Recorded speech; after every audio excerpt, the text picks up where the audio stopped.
Darth Noob is here. Yo, Darth Noob, where are you calling from? California. All right, well, what do you want to talk about, Darth Noob? So, I think you guys are underestimating day one and day two. Because tourneys right after big patches, they're like won by players who can quickly understand the meta, not by like the overall best players. So nobody's getting day one in the same fashion that Ramkev did. But even though the format's improved, historically good players are still going to have a very high chance to get knocked out day one and day two because they just can't adapt quickly enough. How much? So like, oh, yeah, keep going. So like for instance, I think Ramblinnn, like day one Ramblinnn, that's actually kind of spooky because he only has like 3 days to prep for and like really learn the meta. So whereas I think he's not actually someone who learns the meta like instantly, you know. Like if he had been auto slotted into day three, I think that's really scary for everyone else.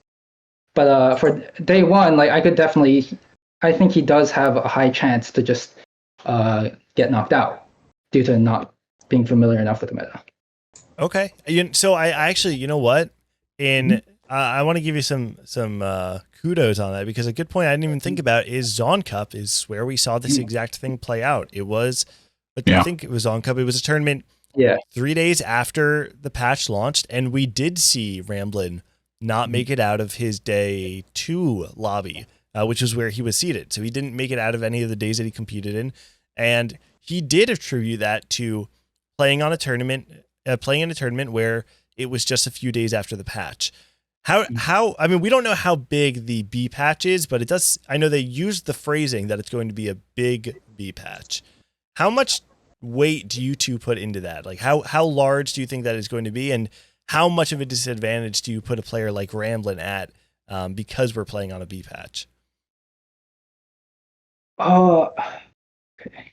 So I think it's huge. Like I know I'm gonna be just like watching a lot of the games to really learn the patch, like because you really need to have an up-to-date understanding of like what the strongest comps are, what like the strongest variations of those comps are, and it's just like there's a lot of prep work that you have to do on each patch, and if you're not able to do that prep work quickly enough, you're going to you're not going to be performing well. So.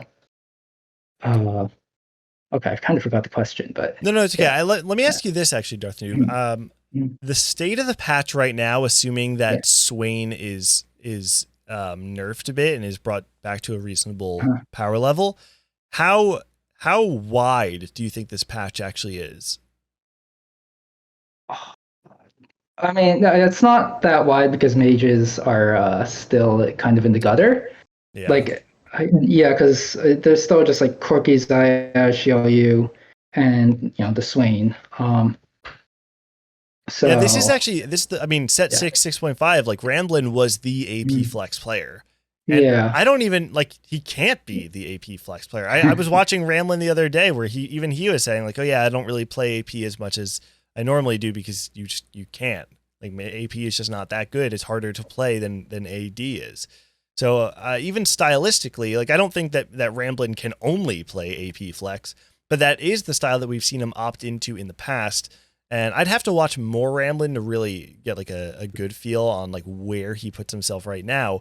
But obviously, I think it's fair to say that he's at a disadvantage if he can't play the style that he's historically opted into for the past few sets. Yeah, like I haven't watched too much Ramblinnn myself this set either, but. Some players, they definitely need the game to be balanced to do well. That's fair. That's a good argument for Milk being number one in the power rankings, right? He does not need the game to be balanced to be number one. Admiral, what do you think about all this? These are just excellent points to be making. I definitely feel like that was an emphasis we really didn't tie into to highlighting Astral Cup was that it is it is right off the cusp of a patch, and when that hits, it's the players who have stronger intuition that tend to perform a lot stronger in those regards, and those often have been the players that I have highlighted the most. I feel like Ramblinnn and KOG'MAW are probably like two of the players I'd say that stand out the most from like my intuition standpoint, and they play more so to information, knowledge, and understanding of where the patch is sitting. As it develops, I feel like they get a lot stronger. So Darth Noob here I think is making an excellent point, which is just, this being right after a patch that is a big weakness for players who are informational players rather than intuition and instinct. Well, and actually, even going further, I know, Darth Noob, you made a comment in chat earlier on in the show when we were talking about Spicy Appies not performing in day one of Twitch Rivals, and you attributed that to just a bad read on the patch, right?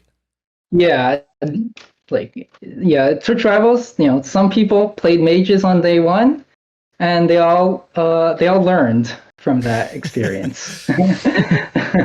Yeah, there is definitely an element of TFT where you just have to know what's strong. And it's interesting to hear you say that Ramblinnn would be at a greater advantage if he were in day 3, if he was floated to the top 32, not because he has to play against a smaller field, but the advantage would actually be that Ramblinnn now has a week and a half to learn this patch without actually having to play in tournament games on that. And that's not a trait that everybody would share. There definitely are players who benefit from playing on a brand new patch and being able to find an advantage quickly.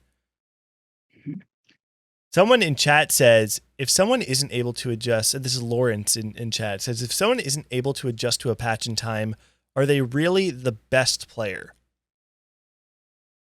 Nathan, how do you feel about that? Oh gosh, I love these points because it does make it harder. I mean, nobody has everything across the board, perfected. It's virtually impossible to be perfect across the board. So it's at this point, it's largely kind of, at that point, it kind of just based on when the actual tournaments unfold at that point, right? Because we're almost always going to weigh it in on results, and such. There's some players I think myself, for instance, I think I get a lot weaker as the patch develops because now everyone I very much play on instinct and intuition. And when I'm able to strike it early on, I feel like that's where my strong performances actually come in. It's like at the start of a patch, if something clicked with me early and I go, no, not only do I prefer this style, this is also something that I feel like I understand and that I know. I roll through it and it works pretty well. And honestly, I wish I could play more time when those things came up. But this is a good point to be making. If you're not adjusting quickly enough, how long is that going to take? Who does go above you because of that? Well, that's largely performance related at that point. Yeah, at a certain level, I think every individual person has their own metrics that they'll weigh differently. I would say, me personally, I would say that when I want to measure a player, I want to measure them assuming that they have the ability to learn a patch, and that small advantages like I'm able to figure out something that nobody else thought of is not as much of a factor to me, because at the end of the day, when we're talking about things like the World Championships or these really large events, that are these majors in TFT, typically they're not going to be done on a patch that has little playtime on it, and players will have, or because they're at the end of the patch, it's going to be in a patch where the balance has been stabilized up until that point where the game will be wider at the end of the set than the beginning. To me, I think it's more fair to judge players based on in that environment, which is why I would still say that I give the advantage to Ramblinnn and still think it's very fair to say that he's one of the best players, even if he may not be the best player 3 days after the patch. He's probably the best player 9 days after the patch. And to me, I think that is very valuable, especially when you're looking at the context of these major high impact events like mid-set finale, regionals, and the World Championship. Yeah. All right. Yeah. Bet, as the kids say these days. Darth Noob, I'm in. Any follow-up thoughts on that before you go? Yeah, I mean, I feel like being able to adapt quickly to patch, it's a valuable skill. But Worlds, mid-set, all the major tourneys are played on patches where you have 2 or 3 weeks of preparation. We only have 3 days of prep. It's that's hard, Yeah, definitely. It's not easy. And for anyone who doesn't know, Darth Noob, and I think I'm correct in saying this, you're actually competing in the Astral Cup, right? Yeah. How are 16? you feeling? How are you feeling going into it? I mean, I'm glad that I don't have to play day 1, day 2. So I'm feeling pretty confident, honestly. Is that because of the float, or is that because of the prep time? Yeah, because of the flow. I think I'm pretty good at the set. I think I'll have time to watch other people play to really learn how I want to play the patch. So I'm feeling pretty good. Very nice, very nice. All right, well, is there anything you want to shout out before you go, Darth Noob? Oh, okay. Let's see. I mean, shout out to the competitive TFT Discord. Like, okay, yeah, I guess I have to shout out Claire. I guess, yeah. Shout out to Claire for popping off like the at the uh for snapshots. Mhm. Yeah, All that's right, it. very nice. All right, well, thank you for joining us, Darth Noob, and good luck next weekend. All right, thanks. All See right. ya.